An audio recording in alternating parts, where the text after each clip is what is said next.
Hello aspirants, आप सबका स्वागत है हमारे चैनल विजडम प्लान पे। तो चलिए आपके साथ स्टार्ट करते हैं और आज हम करने वाले हैं डिस्कशन इम्पोर्टेंट अमेंडमेंट एक्ट की। ठीक है, तो अभी तक अगर आपने हमारे चैनल को ज्वाइन नहीं किया है तो फटाक से इस चैनल को ज्वाइन कर लो। ठीक है, जो कि आपके यूपीएससी स्टेट पीसीएस में बहुत हेल्प करने वाला है। ठीक है, तो चलो पॉलिटी का आज डिस्कशन कर लेते हैं थोड़ा बहुत। चलिए सेशन को स्टार्ट करते हैं और पहले हम देखेंगे अपना फर्स्ट अमेंडमेंट। अगर हम बात करें फर्स्ट अमेंडमेंट की, ये हुआ था आपका 1951 में। कब हुआ था ये? 1951 में हुआ था। इसके अंदर आपका introduce restriction on the fundamental right, जैसे कि आर्टिकल 19 के अंदर freedom of speech and expression. ठीक है, मतलब freedom of speech and expression के अंदर यहाँ पे थोड़ा सा यहाँ पे क्या की गई थी, यहाँ पे रेजिस्ट्रिक्शन लगाई गई थी फंडामेंटल राइट पे। ठीक है, नेक्स्ट है आपका ऐड किया गया था 9th शेड्यूल, और जो कि मैंने, अगर आपने अभी तक लेक्चर नहीं देखा है तो एक बार जाके देख लो, जिसमें मैंने आपका आईएमपी आर्टिकल्स कराए हैं। उसके अंदर मैंने मेंशन किया था कि जो आपका 9th शेड्यूल है लैंड रिफॉर्म, ठीक है, जो आपका लैंड रिफॉर्म है ये जो है आपका फर्स्ट सीएए में आया था। ठीक है, clear. To protect the certain law from jurisdiction, sorry judicial review. Clear, मतलब यहाँ पे क्या था कि 9th शेड्यूल में आप कुछ भी ऐड कर सकते हो लैंड रिफॉर्म में। ठीक है, जिससे के वजह से आप जो है जुडिशियल रिव्यू से बच जाओगे। इसके लिए जो है यहाँ पे 9th शेड्यूल लाया गया था। ठीक है, और 9th शेड्यूल के अंदर बहुत सारी चीजें आपकी ऐड की गई थी। क्लियर। नेक्स्ट है आपका reasons to restrict the challenges to the land reform law. ठीक है, अगर रीजन की बात करें यहाँ पे कि 9th शेड्यूल के अंदर क्यों किया गया था, तो यहाँ पे कुछ चैलेंजेस जो थे लैंड रिफॉर्म के रिगार्डिंग उसको रजिस्ट करने के लिए। ठीक है, नेक्स्ट है आपका सेकंड अमेंडमेंट। सेकंड अमेंडमेंट मतलब कि आपका यहाँ पे सेवंथ अमेंडमेंट एक्ट की बात की जा रही है, जो कि यहाँ पे सेकंड नंबर का है।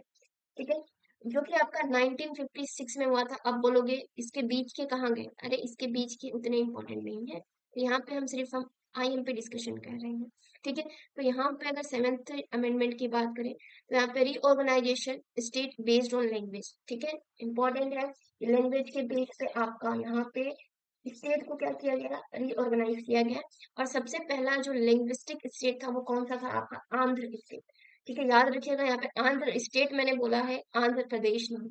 ठीक है, क्योंकि यहाँ पे पहले आंध्र स्टेट था। ठीक है, ये हमारा पहला स्टेट था जो कि लैंग्वेज के बेस पे बना था।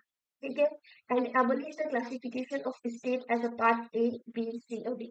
और इससे पहले क्या था कि जो हमारे स्टेट है उसको पार्ट ए बी सी में ऐसे कैटेगराइज किया गया था, तो इसको क्या कर दिया गया? रद्द कर दिया गया।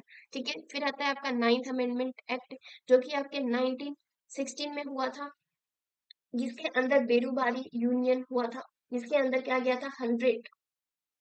ठीक है, 100 जो एक एरिया होता है या विलेज होती है, किसको दी गई थी? बांग्लादेश को दिया गया था, जिसको पहले हम ईस्ट पाकिस्तान कहते थे। ठीक है, क्लियर। वो इसके अकॉर्डिंग दिया गया था आपके 9th schedule, sorry 9th amendment act के द्वारा ये चीज ट्रांसफर की गई थी। ठीक है, इन रिटर्न की बात करें तो 56 जो विलेज है वो किसको मिली थी? इंडिया को मिली थी, जबकि इंडिया ने बांग्लादेश को कितना दिया था? 100 दिया था। ठीक है, नेक्स्ट है आपका 10th अमेंडमेंट एक्ट। अगर 10th अमेंडमेंट एक्ट की बात करें जो कि आपका 1961 में हुआ था, इसके अंदर दादरा नागर हवेली को यूनियन टेरिटरीज बना दी गई थी। ठीक है, नेक्स्ट है आपका 11th अमेंडमेंट एक्ट। ठीक है, जिसके अंदर change the procedure of electing the vice president, मतलब यहाँ पे प्रोसीजर को चेंज किया गया था कि वाइस प्रेसिडेंट को कैसे इलेक्ट करना है। ठीक है, नेक्स्ट है आपका 14th अमेंडमेंट एक्ट, जिसके अंदर पुडुचेरी को यूनियन टेरिटरीज के अंदर ऐड किया गया।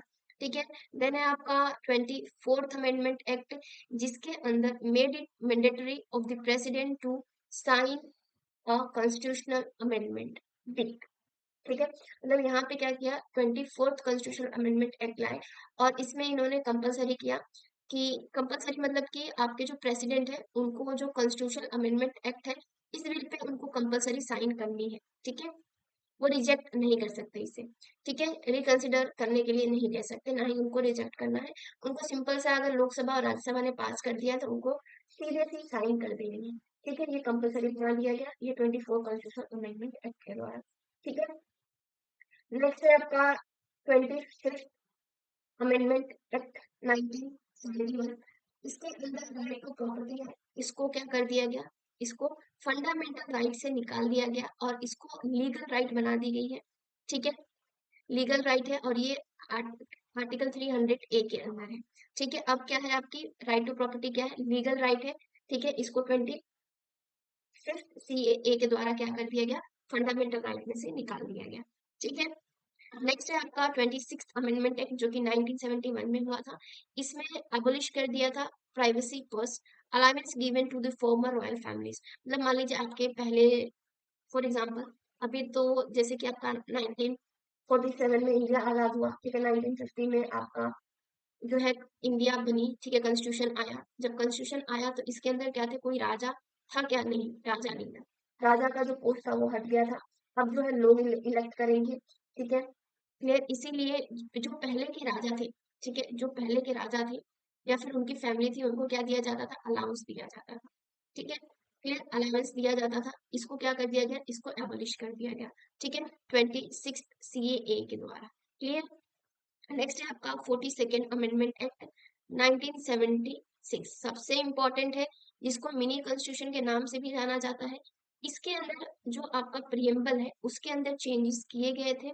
इसके अंदर सोशली, सेकुलर एंड इंटीग्रिटी, ये 3 वर्ड जो है ऐड किए गए थे। क्लियर। और आपको पता है सेकुलर जो है अभी न्यूज में चल रहा था, ऑफ कोर्स ये न्यूज में चलता ही रहता है।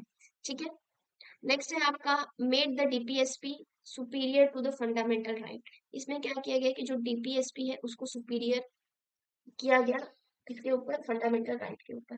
ठीक है, and introduce the fundamental duties, और इसमें फंडामेंटल ड्यूटीज को इंट्रोड्यूस किया गया। ठीक है, 51A। ठीक है, इसके अंदर अगर बात करें इनिशियली की, तो यहाँ पे इनिशियली 10 थे, अब जो है 11 फंडामेंटल राइट। क्लियर। और फंडामेंटल राइट के ऊपर जो कमिटी थी उसका नाम क्या था, श्रवण सिंह कमेटी थी। ठीक है, क्लियर, श्रवण सिंह कमेटी थी। और इन्होंने कितना रिकमेंडेशन दिया था, इन्होंने 8 रिकमेंडेशन दिया था फंडामेंटल राइट की, बट गवर्नमेंट ने कितना बनाया था, 10 बनाए थे फंडामेंटल राइट। अब नाउ कितने हैं, प्रेजेंट की बात करें तो 11 है। Clear. Then reduce the power of judiciary, यहाँ पे जो जुडिशरी की पावर है उसको रेजिस्ट की गई। जैसे कि जो जुडिशियल रिव्यू है, ठीक है, जुडिशियल रिव्यू, इस पे जो है आपके इसकी जो पावर है क्या की गई, कम की गई। ठीक है, क्लियर, कि जो आपका CAA है, अगर ये पास होता है, ये बनता है, तो इस पे जुडिशियल रिव्यू नहीं किया जाएगा। ठीक है, तो इसमें क्या किया गया, जो जुडिशरी की पावर है, जो सुप्रीम कोर्ट की पावर है, उसको क्या की गई, यहाँ पे रेसिस्ट की गई। क्लियर। नेक्स्ट है आपका 44th, ये आपका 42 कॉन्स्टिट्यूशन जो था उसका अपोजिट है। ठीक है, ये 1978 में आया था, जिसके अंदर restore the power of fundamental right. Fundamental right की जो पावर है उसको रिस्टोर की गई, क्योंकि 42 में क्या किया गया था, डीपीएसपी को ज्यादा पावर दी गई थी, कि जो डीपीएसपी है वो सुपीरियर है फंडामेंटल राइट के ऊपर। ठीक है, देन आपका make the right to property a legal right, इसमें राइट टू प्रॉपर्टी को एक लीगल राइट बनाई गई आर्टिकल 300A के अंदर। ठीक है, और ये यहाँ पे जो जुडिशरी की पावर थी उसको रिस्टोर किया गया। ठीक है, रिव्यू किया गया। ठीक है, रिव्यू जो कॉन्स्टिट्यूशन अमेंडमेंट एक्ट, मतलब कि जुडिशियल जो है, मतलब जो जुडिशियल है वो क्या कर सकती है, रिव्यू कर सकती है अमेंडमेंट के ऊपर। ठीक है, कि वो कॉन्स्टिट्यूशन है कि नहीं है। नेक्स्ट है आपका 52nd CAA। ठीक है, जिसके अंदर आपका 1985 में लाया गया था, इंट्रोड्यूस दी एंटी डिफेक्शन लॉ। ठीक है, एंटी डिफेक्शन लॉ लाया गया। 10th शेड्यूल के अंदर इसको मेंशन किया गया है, to prevent the MP MLS to form a switching parties. ठीक है, मतलब पहले के टाइम पे क्या था कि फॉर एग्जांपल आप A पार्टी से बिलोंग करते हो और B पार्टी है। ठीक है, आप A पार्टी से जीते हो इलेक्शन, पता चला इलेक्शन जीतने के बाद आपने क्या कर लिया, B पार्टी को ज्वाइन कर लिया। ऐसा बहुत देखने को मिलता था। ठीक है, तो इस लूप होल को हटाने के लिए यहाँ पे एंटी डिफेक्शन लॉ लाया गया है, कि अगर आप जीतने के बाद अगर ऐसा कुछ करते हो तो आपकी जो पद है वो आप क्या कर दोगे, लॉस कर दोगे। ठीक है, क्लियर। और इसके अंदर आपको डिटेल जाना है, डिटेल क्यों जाना है, एंटी डिफेक्शन लॉ में आपके कितने type of anti defection law किस किस केस पे लग सकते हैं। ठीक है, और एंटी डिफेक्शन लॉ का लूप होल क्या है, इसका भी एक लूप होल है, वो आपको ध्यान में रखना है। ठीक है, तो मैं चाहूंगी कि आप जो है इसकी एक बार गो थ्रो करें। अगर M लक्ष्मीकांत बुक है आपके पास तो उसमें अच्छे से मेंशन किया गया है। ठीक है, तो आप उसको एक बार जाके जरूर देखें। ठीक है, नेक्स्ट है आपका 61st amendment act 1989, reduce the voting age, जिसमें वोटिंग एज को कम कर दी गई। पहले 21 साल थी, अब 18 साल हो चुकी है, जो आर्टिकल 26 के अंदर आता है। ठीक है, नेक्स्ट है आपका 73rd CAA जो कि 1992 में आया था, give the constitution status to panchayati raj, ठीक है, जो कि 11th शेड्यूल में मेंशन है, जो पंचायत है उसको एक कॉन्स्टिट्यूशनल स्टेटस दिया गया। इससे पहले कॉन्स्टिट्यूशनल स्टेटस नहीं था, और सबसे पहले जो स्टेट था वो कौन था आपका, राजस्थान था। ठीक है, क्लियर। नेक्स्ट है introduce the reservation for women SC ST इन पंचायत, ठीक है, और यहाँ पे रिजर्वेशन दिया गया वुमेन को, SC को, ST को पंचायत के अंदर। ठीक है, क्लियर। नेक्स्ट है आपका 74th अमेंडमेंट एक्ट, जो कि 1992 में ही आया था।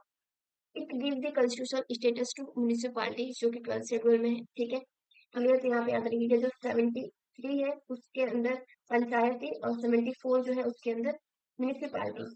ठीक है, नेक्स्ट है आपका 86 अमेंडमेंट एक्ट 2002, जिसके अंदर राइट टू एजुकेशन जो है उसको फंडामेंटल राइट बनाई गई।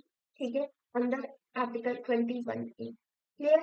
Made the education compulsory for the children age 6 to 14 years, मतलब जो 6 से 14 साल के बच्चे हैं उनको कंपल्सरी एजुकेशन दी जाएगी, और ये भी फ्री अगर आप गवर्नमेंट पे करा रहे हो तो। ठीक है, फिर आती है आपकी 93rd अमेंडमेंट एक्ट, जो कि 2025 में होता है। ठीक है, it provide the reservation for the OBC in educational institution. ठीक है, अदर बैकवर्ड क्लासेस जो होती है इनको एजुकेशनल इंस्टीट्यूशन में इसमें रिजर्वेशन दी गई। ठीक है, नेक्स्ट है आपका 101st, मतलब 101 अमेंडमेंट की बात करें, जो कि 2016 में हुआ था। इसमें सबसे इम्पोर्टेंट GST लाया गया था, और GST से जो क्वेश्चन है आपके यूपीएससी के प्रीलिम्स में, ठीक है, यूपीएससी के प्रीलिम्स प्लस मेंस में क्वेश्चन आता ही आता है। मेंस में 2 बार पूछा गया है। ठीक है, प्रीलिम्स में आपको बहुत बार पूछा गया है, तो इसीलिए आपको मार्क कर लेना है स्टार, और इसको एक बार डिटेल देख लेना है। ठीक है, नेक्स्ट है आपका abolish the multi indirect tax. Okay, मतलब GST लाया गया, तो यहाँ पे आपके मल्टी इनडायरेक्ट टैक्स थे उसको अबलिश कर दिया गया। देन है आपका 103rd अमेंडमेंट एक्ट 2019, ठीक है, मतलब 103rd जो है आपका अमेंडमेंट एक्ट, जिसके अंदर EWS जो होते हैं, इकोनॉमिकली वीकर सेक्शन, उनको 10% रिजर्वेशन दी गई। ठीक है, देन है आपका 105th अमेंडमेंट एक्ट, ठीक है, 105 अमेंडमेंट एक्ट की बात करें, जो कि 2021 में हुआ था।